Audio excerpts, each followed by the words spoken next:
that we're ready for a new day here, and I would like to invite you to think outside the box during this session and open up your minds to a new economic theory that has very interesting policy implications that could potentially put our economic system more in balance with the planetary boundaries. And it's not me who's going to present this theory and policy to you. It's actually Dr. Delton Chen, who we can see here on the screen, all the way from Australia. Hello. And hello. And he's the founder of Carbon Reward that he will present to you today. And a little bit of background why he's here today is that roughly 1 year ago, I graduated from my bachelor's degree in economics and finance here in Lund. And I was very frustrated that we're not being taught so much that the current economic system is causing externalities that is possibly going to create some social chaos. And I was very keen to kind of explore that, okay, this is a man-made system. How could we transform it to be more in line of what our planet is able to handle? And then I, at the same time, started reading Ministry of the Future, which is a science fiction book, actually, like on Obama's must-read 2020. I was super inspired by this book. And part of the plot was based on Dr. Delton Chen's policy and theory about a carbon coin who, at the time of social chaos, could potentially help us navigate our way out of disaster. And I was really, really inspired. And as an economics student, very frustrated with the business as usual approach. I reached out to Delton and just kind of like, hey, I'm so happy to read this book. Looked into his academic papers, which were a lot more technical than Ministry of the Future, but I really enjoyed it. And then since then, roughly 1 year ago, I've been volunteering with them, writing their newsletters and trying to expand his network here in Europe. And that's the reason why he's here talking to you today. And I think it's super interesting and inspiring, and just thinking about that economics is, it's not physics, it's something that we created, and therefore it's very important to expand our thinking about it. So without further ado, I will let him introduce Global Carbon Reward. I hope you will like it. This presentation is divided into 3 parts, and I decided to use some artwork to help visualize the different sections. So the first part is about the climate problem, and I've used a painting. Can you recognize it? The Screen by Munch, I think his name is. And the second part, I'll introduce the policy, and this is a sculpture by Rodin, the thinker. And the third part is about the economic theory and the new vision called optimal growth. And associate that with painting by Salvador Dali, because it's to do with time, actually. So here we go, and we'll pause in between these sections. So the first part of our presentation today is the climate problem, and I just wanted to remind ourselves what this problem is like, because it's a wicked problem, a complex problem, and what I argue is that it is a crisis with many features which are very difficult to reconcile. For example, there's a lack of consensus on key issues. For example, should we fund carbon dioxide removal? There's not agreement on that, although we're going to need it. Another example is carbon offsetting. Should we use carbon offsetting? Not everybody agrees. There's a lack of cooperation, which manifests as general political gridlock over policies and change. There's a free rider problem between nation states and individuals. There's relatively weak policies in place and initiatives. There are lots of actually good policies being introduced, like commitments to net zero emissions and new national determined contributions. And Sweden's probably one of the most progressive countries in the world for policies. So good on you, Sweden. But the problem is, relative to the climate crisis for the world, we're still very far behind making significant progress. Another problem is there's incompatible economic theories. So we have neoclassical economics, which some people think is the best theory. And then out of ecological economics and the left progressives, there are different ideas such as reparations or degrowth, steady state economy, and all sorts of ideas which don't appear to be compatible. We have a problem with growth generally, of course. It is unsustainable, and therefore capitalism, as we know it, is not sustainable. There's a risk of ecological and social breakdown if we have ecosystem collapse, and if we have extreme weather, lack of food, water, and so on. Of course, there's going to be climate refugees and potential social breakdown.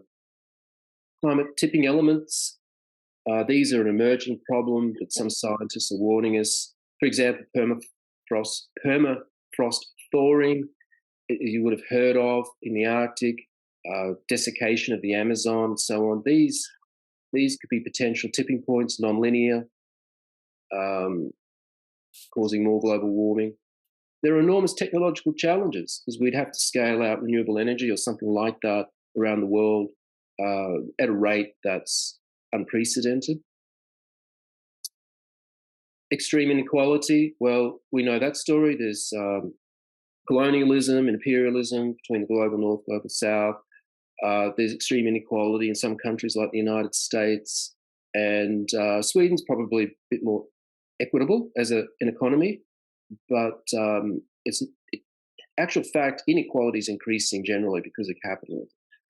So if we add up all these problems, we end up with a situation where we could be going a bit insane, and that's why I'm presenting this painting here, the Scream. Actual fact, the artist who painted this, apparently his sister was actually in a mental asylum. At least that's what I read. And the sky is orange, kind of indicates something wrong with the climate, potentially as well. And so what I argue is, as these problems manifest and get worse, we might question the human condition, meaning, is humanity actually even capable of solving this problem? Maybe we're too flawed as a species. So these are the kinds of questions which will emerge. In terms of the quantity of carbon that needs to be mitigated, I'm sure you've seen this before.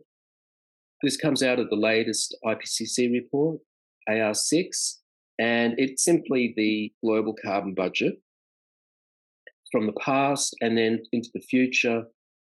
These are 25, I think that's 75% probabilities associated with implemented policies, and this is 95% probabilities. I guess this nationally determined contributions are what expected in the future, that we probably maybe pass through that window, maybe heading out here, something like that. But we have this huge gap, a huge emissions gap, where we have to reduce emissions through all this white zone down to the green, just down to 2 degrees. And then if we want it down to 1.5, which would probably be a good idea, it's a almost insurmountable problem because we'd have to reduce emissions exponentially quickly. Now, one thing about this diagram that I think is pretty questionable is what's going on here at this point.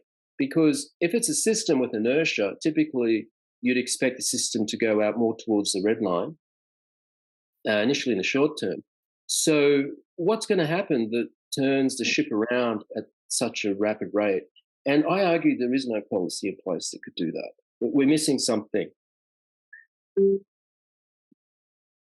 Okay, so sorry, I skipped a slide back here. Okay, so to talk about this problem, to talk about the problem from an economic or macroeconomic perspective, I found a paper that I think is really useful. It's by DuPont et al., published a couple of years ago.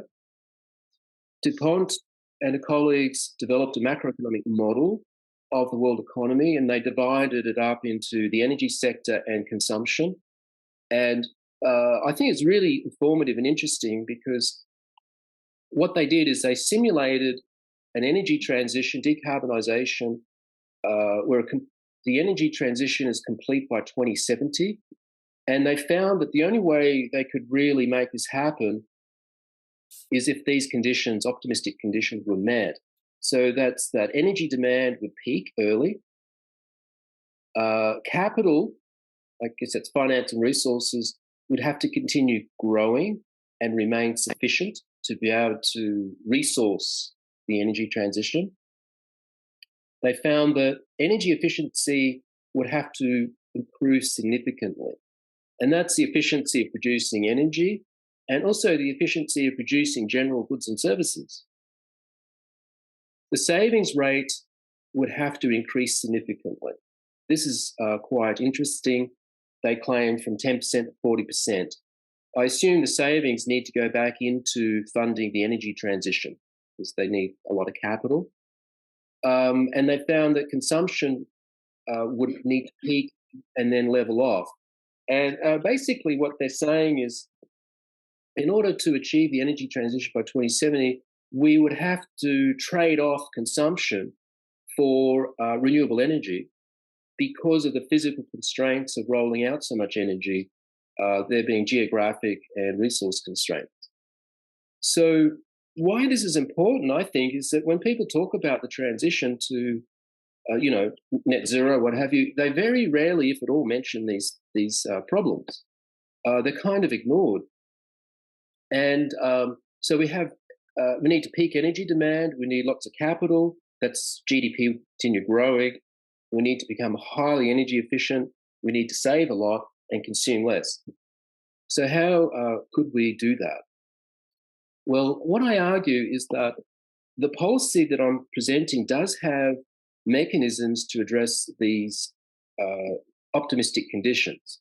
So we'll talk about that. And I'm still going through the problem here.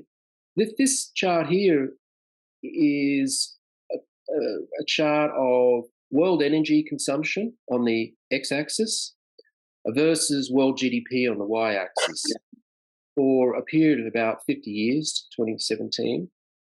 It's very small font, sorry, but I think you understand. So all it really says is that it's very highly correlated.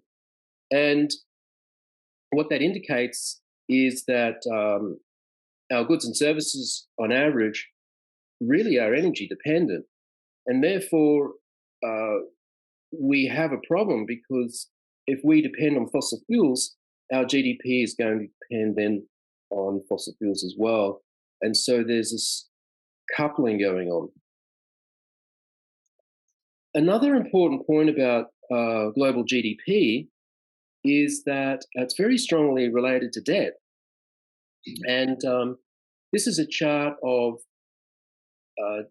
global debt as a percentage of GDP. So there's three lines. World is purple, mature markets and emerging markets. But let's just focus on world. So back in 1995, debt was 200% of global GDP, and it's increasing marginally, but the point is it's quite proportional, even though it's changing. Therefore, we can say that energy and GDP are correlated, GDP and debt are correlated, therefore debt is correlated to energy. And this is a problem that I don't think we have a handle on, the role of debt in our dependency on energy and fossil fuels. And I think this chart actually tells a very interesting story because it reveals something about debt and energy. And what I claim is that if you look at global energy usage from the 1800s, that's pre-industrial, all the way through the 1900s, and then after World War II, it accelerates quickly, called the Anthropocene, to the present time. It's grown almost exponentially. This sudden rise in energy usage is only possible because of fossil fuels. It's primarily oil, coal, and natural gas. And before the Industrial Revolution, we were reliant almost 100% on biomass. So if you look at the transition from biomass to fossil fuels, you notice that it corresponds to changes in the monetary system. Up here, these arrows. So prior to the Industrial Revolution, we used mainly commodity money, like silver coins. The Spanish silver dollar is a great example. Then in the 1800s, we transitioned to representative money. That's like banknotes that represent gold or silver. And then at the end of World War II, when we really started to use fossil fuels, there was decision to continue with representative money. That's the gold-backed dollar, US dollar. And then in the 1970s, we banded the gold window. And now we have fully floating fiat money, which is decoupled from physical matter, and it's created as debt. So indeed, actually, 97% of our money, roughly, is actually debt-based, created as debt. At the end of World War II, it was only about half, 50% created as debt. So what's happening is as the economy is growing with the availability of fossil fuels, we transitioned into debt-based money. And why is that? Well, it fuels more growth. You can't actually have debt-based money unless you have growth because of compound interest. So there's a kind of synergy between fiat money, debt-based money, and energy that work together. They're kind of like a catalyst for more growth. And the reason I show this is because if it's true that the monetary systems that we use respond to the amount of energy we have, then it does make some sense that we consider a new currency. Because if I were to start talking about a carbon currency or carbon coin in the novel Ministry of the Future, you might think I was a bit crazy.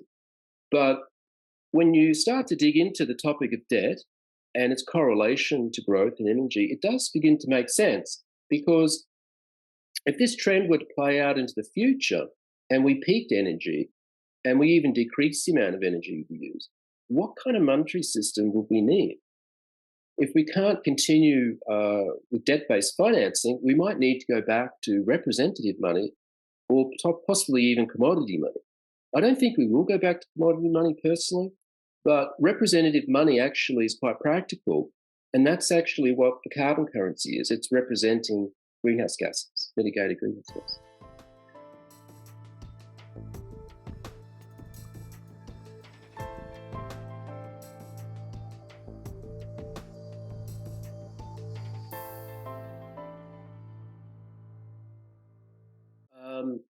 Just to conclude the first part of this talk, I would say that the market failure is more complex than what standard economics can explain, because the policy toolkit that we're using, it's missing the ability to maximize cooperation for exponential change.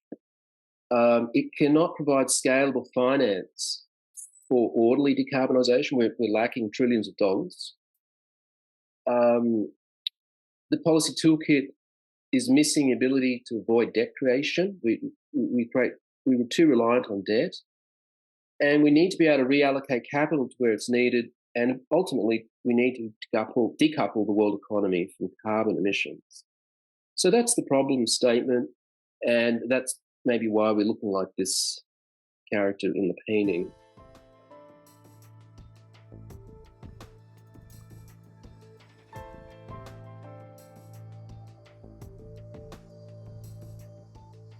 The global carbon reward, it is unique as a policy because it combines market and monetary approaches in one policy. And I don't think that's really been done before.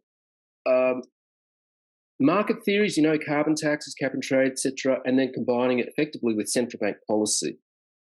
Whereas currently central banks and market policy are managed by different institutions. Markets usually government, monetary is central bank.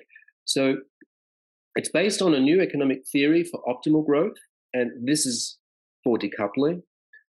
It addresses systemic risks and addresses debt creation. And so the financial mechanism includes the carbon currency. I give it a label, XCC, or a ticker. In this policy, there's no carbon offsetting, and indeed, the carbon currency or the policy offers an alternative to offsetting, which in itself is a major issue. Carbon offsetting is a very problematic market, and it's receiving a lot of criticism. It offers scalable finance with performance obligations. So it's this policy, when it rewards, it actually has long-term contracts to manage performance over the long term, and involves a public finance guarantee. Other market policies, of course, they have government legislation, but here we have a finance guarantee provided by central banks to effectively underwrite the value of the currency. So yes, it's quite complex, hopefully not too complex. Before I explain the policy, I just mentioned that it invokes a new principle. And it's kind of fun coming up with a new social principle, particularly one that doesn't exist. I kind of wonder if how society would respond, but tell me what you think. What I claim is we're missing a principle, which I call the preventative insurance principle. Like, if you think about principles, we've got common but differentiated responsibilities under the UN, and we've got the polluter pays principle, which supports the Pigouvian tax. Now, here I say we're missing this principle, which states that humanity should be provided preventative insurance against climate change, meaning we've got to fix the problem before it gets worse. The cost should be diverted away from stakeholders, meaning that if we fix the problem, the direct cost should not be imposed on citizens like us, businesses, or governments. We've got to divert the cost away from basically everybody. And a key goal of this approach is to maximize cooperation. See, if you don't have cooperation, you can't really fix the problem. So the principle applies to risky events. So when would you use the preventative insurance principle? I say it's when you have a problem that's severe and costly, like very, very expensive. It's unpredictable and volatile. Like, you don't really know what's going to happen. It could be the end of the world or something like that. It's systemically disruptive. And that means it actually impacts systems like, imagine government as a system, or transport as a system, or communication, or the economy, financial system. These are systems. And if they're broken, you know, that's very serious. And then if it's irreversible, I mean, you can't actually fix it. And these are actually characteristics of climate change. That's why it's such a special problem. Okay, so the climate problem is also measurable in terms of finance. So estimates of the cost of mitigation, the missing funding, the missing finance gap, 1.5 degrees, is about $3 to $6 trillion a year for conventional mitigation. That's the pink. Oh, by the way, I should introduce the chart, sorry. This is, once again, global emissions, green, and this is the point where we're supposed to begin decoupling, and we reduce quickly. We overshoot because we can't fully decarbonize. We've got these residual emissions. Therefore, we need to remove carbon from the atmosphere. And then at this point here, the removal is supposed to equal the emissions, and that's net zero for CO2. And here, the removal of greenhouse gases matches the total emissions, which is net zero for all greenhouse gases. So that's the scenario that we're supposed to follow, but we're having a lot of trouble meeting. So the pink represents the mitigation that's additional we need, and then the dark green is the carbon removal. And the cost of the removal is about $1 trillion a year on average, roughly speaking. And the conventional mitigation could be $3 to $6 trillion a year. It just depends on how you want to calculate it and how many co-benefits you're looking for. So what our policy does is it offers rewards for cleaner energy under Rule 1, and then rewards for cleaner businesses under Rule 2. And so we have two rules to incentivize conventional mitigation to try and pull this blue down to the green. Rule 3, so there's a third rule, is to fund carbon removal, basically to pay for this dark green down here. And that's it. So hopefully that's not too complicated. But the obvious question will be, well, how would you fund this reward, particularly if it's debt-free? The answers are provided in our policy paper. I won't have time to really explain the policy fully or in detail here. So if you're interested, you apply to receive a copy. It's 100 pages, and yeah, it's all explained in there.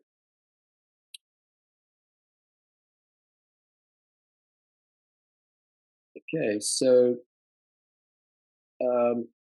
the policy is also has inspired Kim Stanley Robinson in his writing of the Ministry for the Future. Desiree mentioned that a moment ago.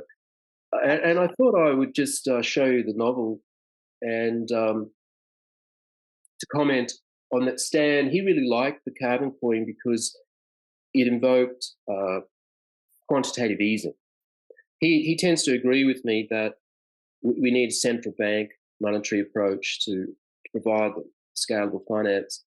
However, as I'll explain, the policy isn't really quantitative easing that we have observed for the last 20 or so years. It's a different type of quantitative easing, and I'll explain how it works.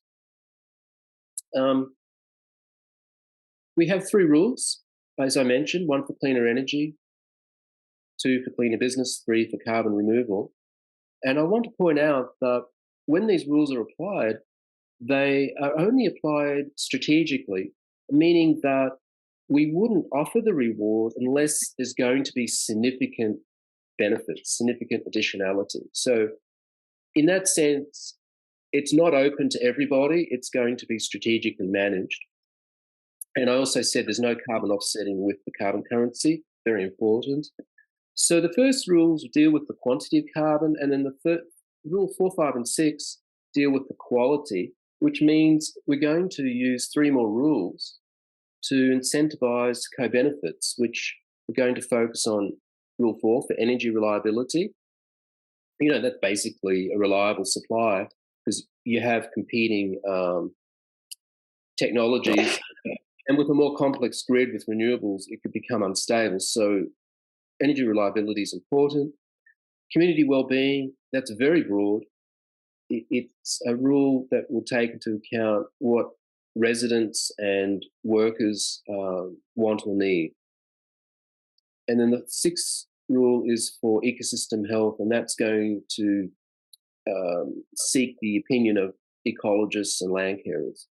How these last 3 rules work, I won't explain here because we don't really have time, but if you're interested, contact me or read the policy paper. Now, carbon currency. So this is a new instrument, and it's not easy to understand at first because you might think, oh, this is money or it's a crypto. But it's neither, actually, and it's not a carbon credit. And so what is it? Well, it has a unit of count of 1 ton of carbon dioxide equivalent strategically mitigated for 100 years. And basically it's saying, under our rules, if a project mitigates a ton and it's going to be taken out of the system securely for 100 years, then that's enough to earn a carbon currency. But this 1 ton, it is literally 1 ton for carbon dioxide removal under Rule 3. But under Rules 1 and 2, it's notional because we use flexible pricing. I won't try to really explain that in detail here now because it is quite an involved conversation. But if you're interested, once again, just read the report. But basically, it's going to represent greenhouse gas mitigation. It's not a medium of exchange, so you can't use the money to buy things. You can't go shopping with it. It's just a financial asset. You can't offset with it. It's not a cryptocurrency, but it will be traded in forex markets. And that's why it's called a carbon currency, because it'll trade in foreign exchange currency markets. And there are examples, actually. There's an XAU, which is a gold currency, and there's an XAG. So the idea is not entirely new.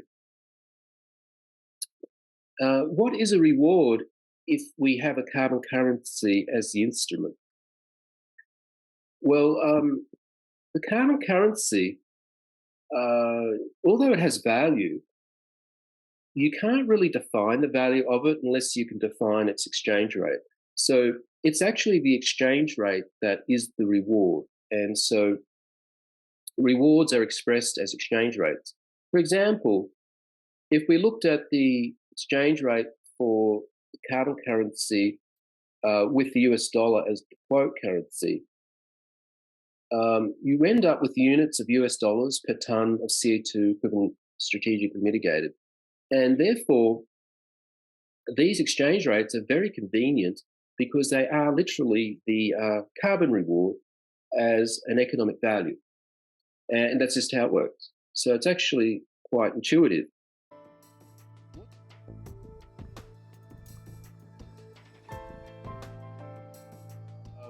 If you have a currency, you need to manage the supply, which is what you're saying. How do you create it, and how does it come into the economy? And then if you create it, then you need demand, because if you have supply without demand, you don't have a price value. So we need to manage supply and demand. So what happens is we need a new institution. It doesn't exist currently, and it's called a carbon exchange authority. So it's kind of like a public bank, but it doesn't create regular money, it creates the carbon currency. So imagine you have projects that want to earn the carbon reward or carbon currency as an incentive to decarbonize. What they're going to do is they're going to answer a call from the Carbon Exchange Authority. They will advertise what's available. If they like the reward, they need to sign on a service level agreement, and that will stipulate what they have to do within a certain agreement, and it will also stipulate how much carbon currency they're going to earn. Now, by analogy, if you had a bank here, what they would have as their asset is a mortgage or a loan contract, and then they'd create fiat money and lend it out, and that would be their liability.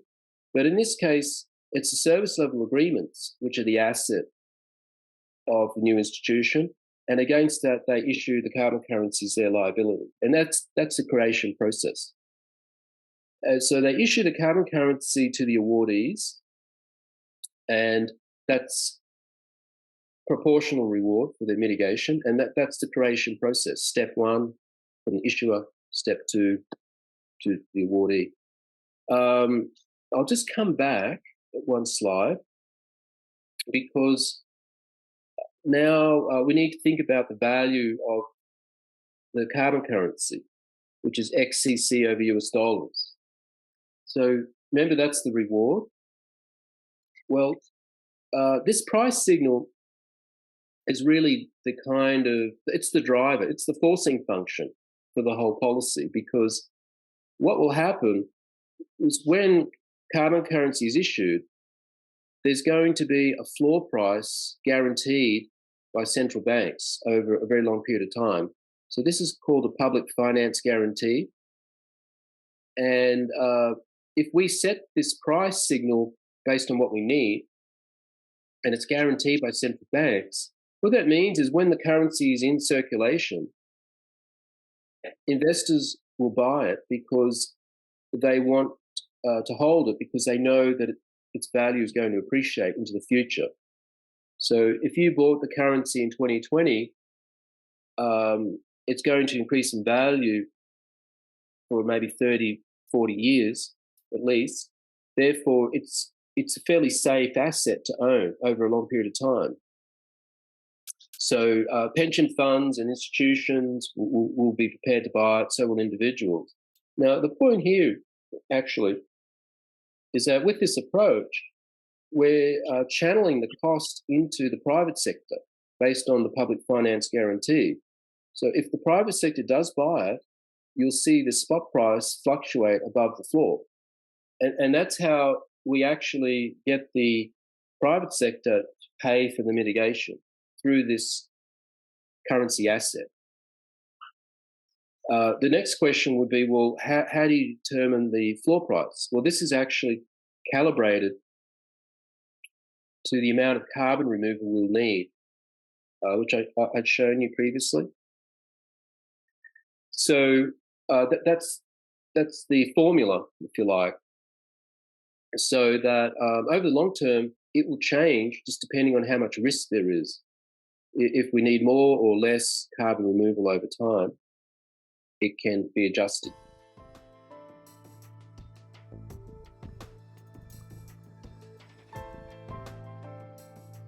But just keep in your mind this floor price and imagine that it's guaranteed. So we have the world's central banks promising to buy the carbon currency if the spot price ever falls below the floor. So here's a hypothetical spot price, right? It's fluctuating under supply demand. And then imagine here, it's going to drop down below the floor, somewhere here. Well, it wouldn't, because the central banks, under our public finance guarantee, would buy it up. Okay? That's why this floor is actually guaranteed.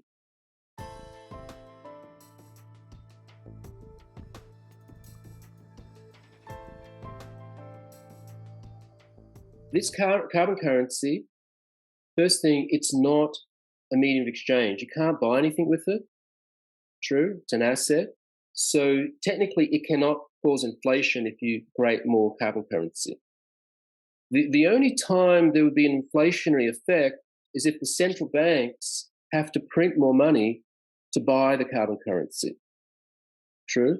So as long as the market believes in the floor price, and as long as the value or the yield is good enough, the private sector will basically pay for the carbon currency until the private sector can't afford to buy any more because they're overinvested.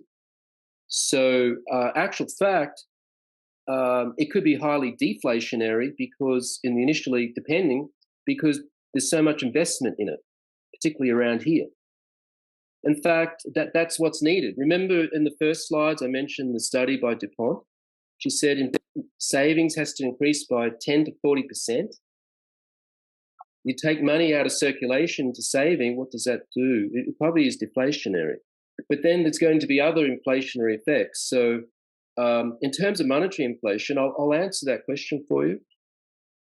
There'll be a long-term demand, and then there'll be short-term arbitrage over the volatility. If the value isn't rising very steeply, then there'll be less demand, and then more central bank purchases will be needed. The way to understand it actually is compare the yield with other investments. So we can actually predict to a certain degree what the relationship between volatility and yield. But this is a question for financial analysts, I think. Okay, so imagine now our awardees have got their carbon currency because they've been mitigating successfully. Then what do they do with it? Because you can't buy anything with it, true. Well, if they need to buy something, they'll trade it into currency markets with currency traders.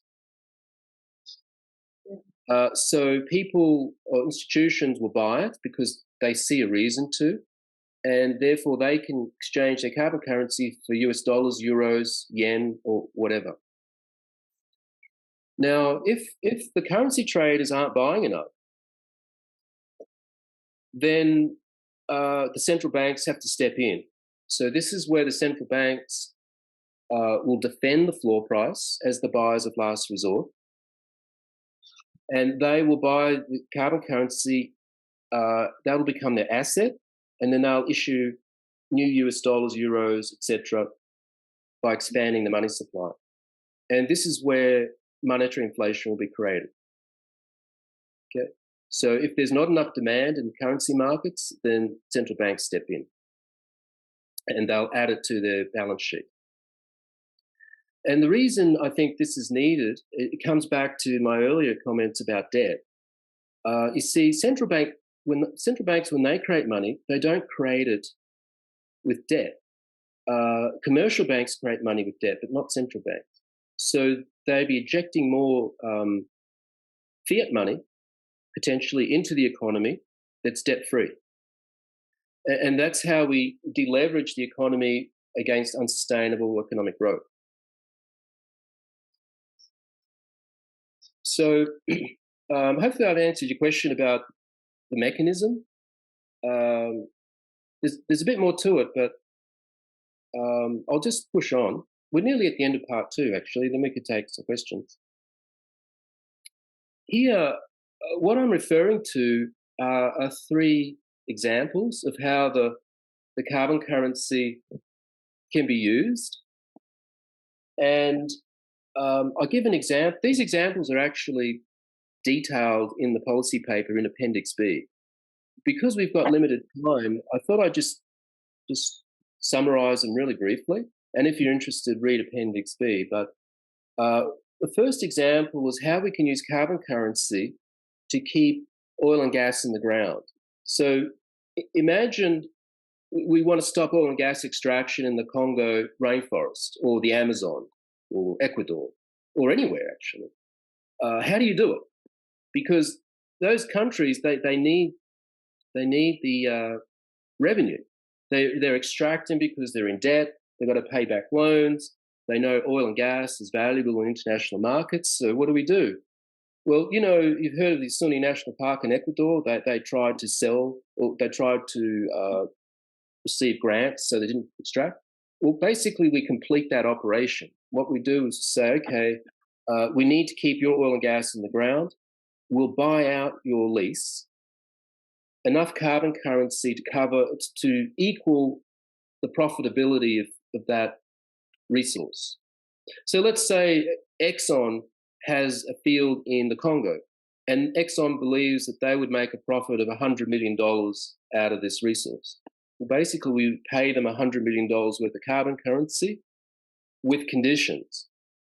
And the conditions are that they have to reinvest most of that into renewable energy for particular countries, be it the Congo or Africa in general. That way, we're really undertaking an energy asset exchange. Then with conditions in the contract, we would require a certain amount of utility scale energy and a certain amount of local scale energy for people living in rural areas. So that's example number 1 for cleaner energy. Example number 2, buildings and cities is a hard to abate sector, very complex, because there are millions of buildings and ownership is highly fragmented. So in this example, rather than having a negotiated contract, we would open up a market with carbon intensity baselines for buildings. And then we would invite fiscal sponsors to manage the projects, the building retrofitting. And we offer the reward for the decarbonisation of those buildings. So the benefits there would be that building owners would find that they can retrofit much more cheaply, and then they could potentially earn carbon currency over the long term as an incentive. In this way, we can aggregate buildings under fiscal sponsors, and we can adjust the rewards so that it's cost effective for different cities and towns around the world. I think primarily we would target cities because most people live in cities. And the third example is much simpler. It's offering the carbon reward for atmospheric carbon removal, which we will need. We will need 1 to 20, maybe averaging 10 gigatons per annum into the future as a minimum. And so we use the carbon currency, we price the carbon currency actually as an explicit price for carbon removal. So the example in the paper describes hypothetically how it could be used to fund algal farming, which shows some promise. So as I said, I don't really have time to go through these examples in detail because I actually wanted to talk about the theory.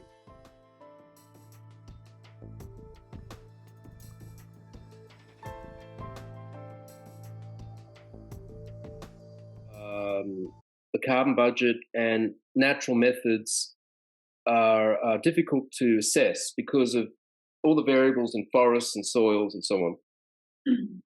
Well, we don't do it so deterministically.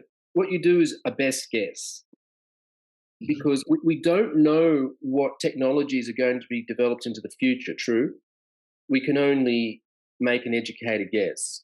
So what happens is, based on available information, the Carbon Exchange Authority estimates the cost of carbon removal from natural and engineered methods, and then they come up with this chart, true? The price signal over 100 years.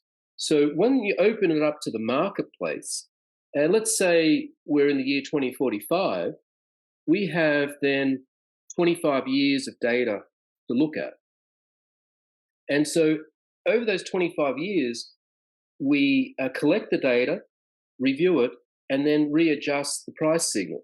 So the price signal is not set, it's able to be adjusted every 5 years. And the approach is called heuristic. It's not deterministic for the very reasons that you said. You have to make educated guesses. And if the price is too low, what do? You raise the price.